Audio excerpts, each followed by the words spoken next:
Great to have GM Kevyn Adams with us here on this fan appreciation night at KeyBank Center. It's the home finale, and I have to start with wondering just how you would describe your feelings in the last 48 hours. Yeah, I mean, I think it's hard, to be honest with you, when you push so hard and you put everything into the run we had and the way we were playing, and you're just so in the moment, and nothing other than getting the job done is what you think about. So when you come up short, it's been a tough day and a half for me, for everybody. Over time, that will get better, and you'll start to reflect and think about a lot of the positives and the great things. But to be honest, right now, it's tough on all of us, and so we'll. We got a game to play tonight, and we need to make sure that we're ready to go. But, tough couple days. So yesterday was a fill-in-the-blank Wednesday on the show. We asked the fans, I know the Sabres are missing the playoffs, but we learned blank from the team over the last couple of weeks. What is something that you learned from the team in that stretch that was under a lot of pressure, and they responded and got themselves in a position to maybe run the table and do it? Like, what did you learn? Well, I learned that we matured in the sense of understanding that you have to win different ways in this league. I think early in the season, and as you kind of got into maybe the three-quarter mark, we were still determined to win our way only and play a certain way. And there were times when we whether we didn't have our A game or we were matched up with a certain opponent, and it was tough. We almost were stubborn. And what I saw out of our team, which was a great sign, was over this last stretch of games, we had to win hockey games. The pressure's on.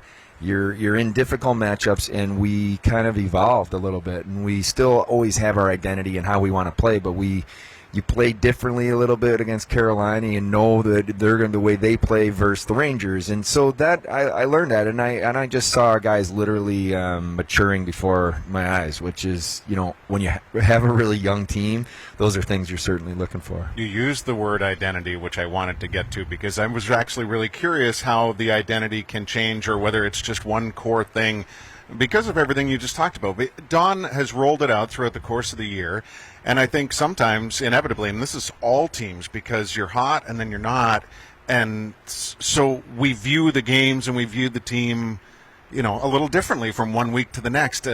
Do you see a true identity now, no matter what style of game you're playing and how you're building it, and as you continue to do that, how you can add to the identity? I do, and I guess there's two parts that I'll answer to that. The first one is, I think if you went back to training camp and then as the year started, we were still looking for individual identities to come out. Exactly what was Dylan Cousins going to, take a step in his game, and even Rasmus Dahlin, and, start to go down the list, and then the young players of the Owen Powers and Jack Quinns and Peterkas. And so what I saw was, from an individual standpoint, really players identifying themselves within their own game, within where they fit in our lineup and the roles and responsibilities. So that's one piece of it. And then from the team standpoint, I mean, Donnie and I have said it over and over again. We want competitive, fast, hard players that are gonna play the game with just a speed and skill and pace and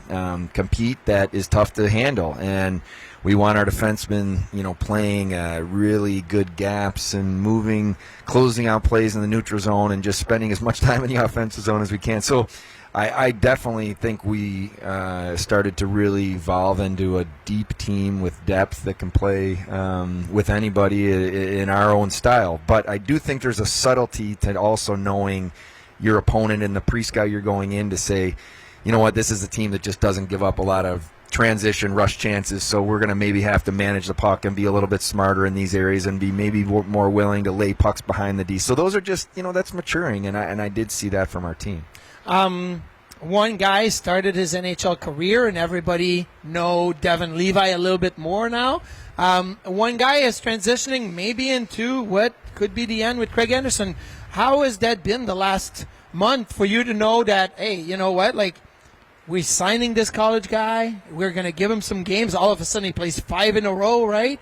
And the experience that maybe every single conversation or practice time that he's had with Craig Anderson, and something that you wanted him to be in that environment? Well, for sure. It came up in our first call that we had with Devin and his agents right after his season ended, and one of the points that I made to them was the opportunity for him to spend some time with Craig. I thought was going to be just invaluable, and I don't even mean just like, talking about what happened in the game, but just sitting, on the plane together and just having conversations about things and shooters around the league and different types. I mean, there's just been a very impressive ability for Devin to take in the information, and I knew Craig was going to do what Craig does, which is just lead and give the wisdom that he has. So I think that was really critical.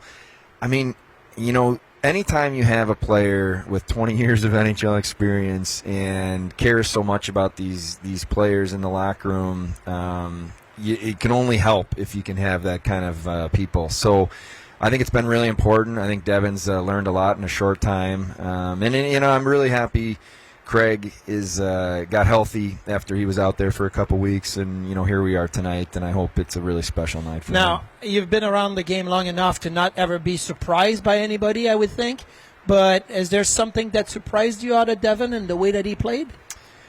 Well, I think what Sabre fans and maybe in the media saw is what I've been talking about for a couple of years. You guys have heard me consistently talk about the type of player Devin, was in college and is, but also just the way he carries himself and the maturity. So I can't say anything surprising, but what I will say is it was, in my opinion, the way the situation unfolded and him being in critical games and must-win games and in really tough buildings and tough competition, and just his calmness and composure and just that this is what I love to do.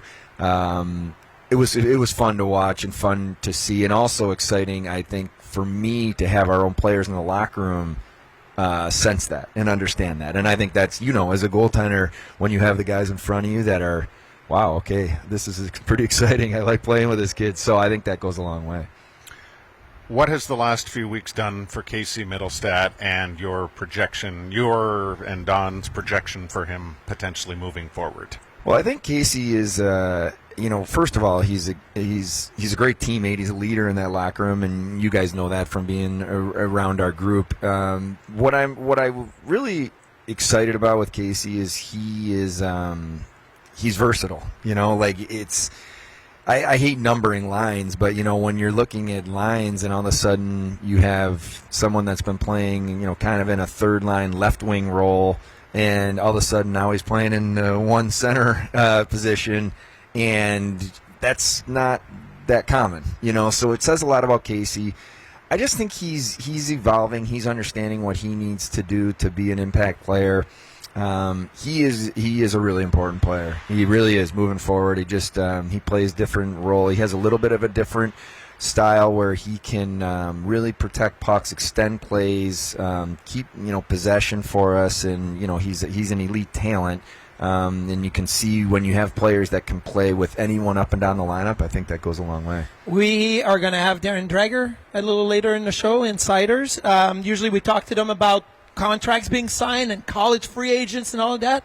I guess we'll ask you. You're here. Ryan Johnson update.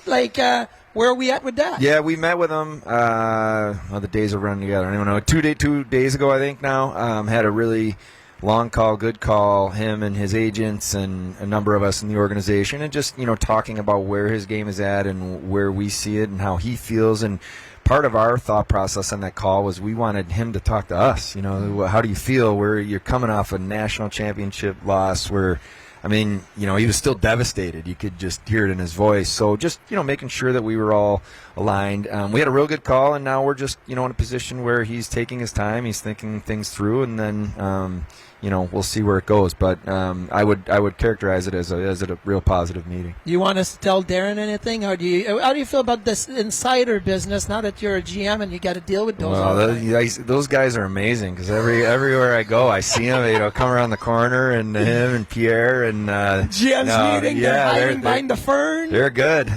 And do you guys have them on every week? Every week on Thursday. I got to start listening to the show more. Plus or minus 70%. how much of what they say is true. Well, for those guys, I will tell you, Pierre and Drags, and I mean, they're pretty dialed in. And I would say if fans hear them say things more than often, they're going to be right. Yeah. Okay, they're going to be right. Last but not least for me, fan appreciation.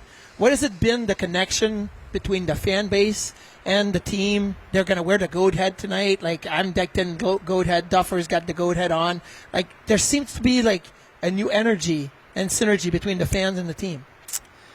Well, I'm glad you bring it up because you guys have heard me talk about this for a long time. It is so important for us to have a team connected to our fan base, where the fans walk in this building and they care about the players on the ice. The players on the ice care about the fans, and there's true connectivity. And I believe we have that. We have players in our locker room who understand the passion of this community and want to be part of the community, and I mean, it's real.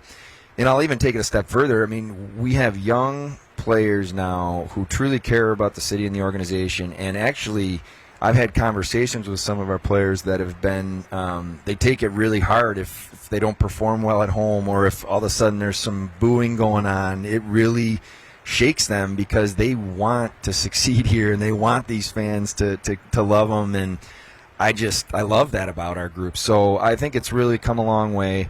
I can't wait until we have 18,000 in here every night wearing Sabre jerseys and no other team's jerseys are in this building. I think it's going to be awesome. I know it's coming. But no, our fans are, they care. They're passionate. They now have high expectations and hold us to a high standard, which wouldn't want it any other way. Will you, in fact, be lobbying for more usage of the goathead jerseys next year? Hey, if we score the amount of goals we've scored, I'm all good with that. But it's the evil nature, as Rasmus Dahlin said earlier this year. He says maybe we're evil in those jerseys.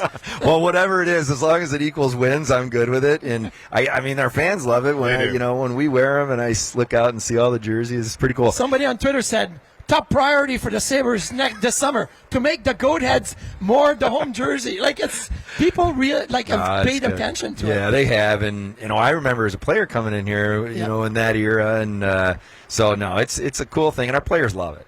They love putting them on. I know Tucky was from day one, really excited about it. So hopefully more, and hopefully a lot of wins. Great. Thank you for stopping by today. Thanks, guys, for all your hard work. Appreciate it.